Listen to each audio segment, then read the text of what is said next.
নমস্কার বন্ধুরা, মা অ্যান্ড মি কিচেনে আপনাদের সবাইকে স্বাগত। আজকের রেসিপি কুমড়ো শাকের ডাঁটা চচ্চড়ি। দেখতে থাকুন। নিরামিষ কুমড়ো শাকের রেসিপিটা বানাতে আমি কুমড়ো শাকগুলো ভালো করে কেটে সুন্দরভাবে ধুয়ে নিয়েছি। নিয়ে নেব কয়েকটা বড়ি আর কয়েকটা শুকনো লঙ্কা। একটা বড় বেগুন আমি এরকমভাবে কেটে নিয়েছি। এবার একটা কড়াই বসিয়ে দিয়েছি। কড়াইতে দিয়ে দেবো সরষের তেল।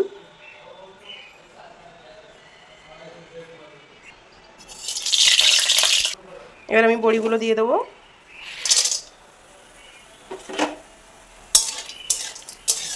বড়িগুলো লাল করে ভেজে নেব। বড়িগুলো ভাজা হয়ে গেছে, এবার বড়িগুলো তুলে নিচ্ছি। এবার আমি ওই একই তেলে কয়েকটা আলু ভেজে নিচ্ছি। আলুটা লাল করে ভেজে তুলে নেব। আলুগুলো খুব ভালোভাবে ভেজে নিয়েছি। এবার আমি ওই একই তেলে বেগুনগুলো ভেজে নেব।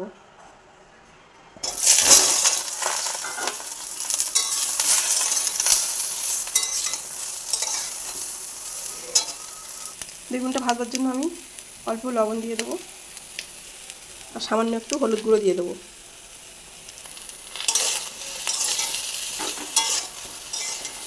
ভালোভাবে ভেজে নেব লাল লাল করে। বেগুনটা আমি এরকমভাবে ভেজে নিয়েছি। এবার আমি ওই কড়াইয়ের মধ্যে দিয়ে দেবো সরষের তেল। তেলটা ভালোভাবে গরম করে নেব।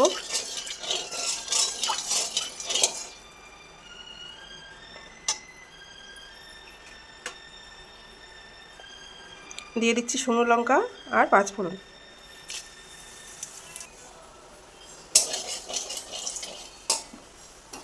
এবার আমি দিয়ে দেবো আদা জিরে বাটা।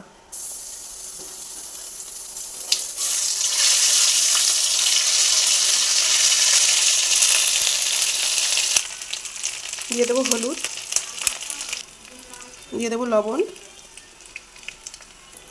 আগে আমার বেগুনে লবণ দেওয়া ছিল, হলুদ দেওয়া ছিল, সেই পরিমাণ অনুযায়ী আমি দিলাম। মশলাটা ভাজা হয়ে গেছে।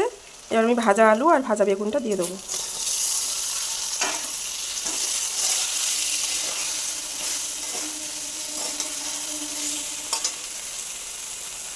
এবার 2 মিনিট এটা মিশিয়ে নিয়েছি মশলাটা বেগুন আলুর সাথে। এবার আমি দিয়ে দেবো ধুয়ে রাখা শাক।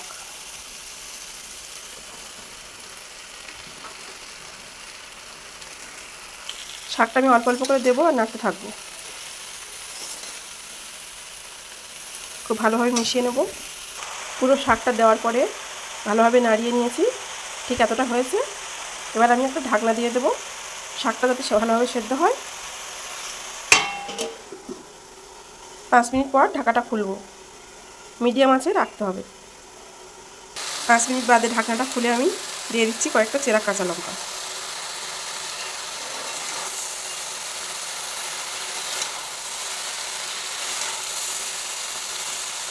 ডাঁটাটা আমার ভালোভাবে সেদ্ধ হয়নি, আমি আবারও ঢাকা দিয়ে দিচ্ছি।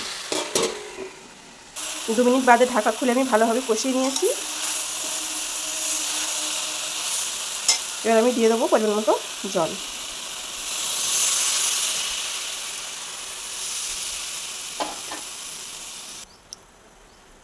ডাঁটাগুলো খুব ভালোভাবে সেদ্ধ হয়ে যাবে, ভেতরে মশলাগুলো ঢুকবে, তাই জন্য আমি একটু জল দিয়ে দিলাম। এবার আমি ঢাকা দিয়ে দেবো। 5 মিনিট ফুটতে দেবো। 5 মিনিট বাদে ঢাকা খুলে আমি দিয়ে দিচ্ছি ভাজা বড়ি। বড়িটা দিয়ে খুব ভালোভাবে মিশিয়ে নেব।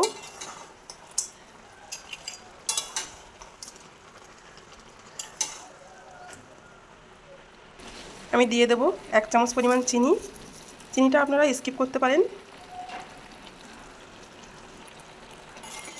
কুমড়ো শাকের এই চচ্চড়িটা যদি আপনাদের ভালো লাগে, লাইক কমেন্ট শেয়ার করবেন আর সাবস্ক্রাইব করে পাশে থাকা বেল আইকনটি বাজিয়ে দেবেন, যাতে পরবর্তী ভিডিও বানালে সবার আগে আপনার কাছে পৌঁছে যায়।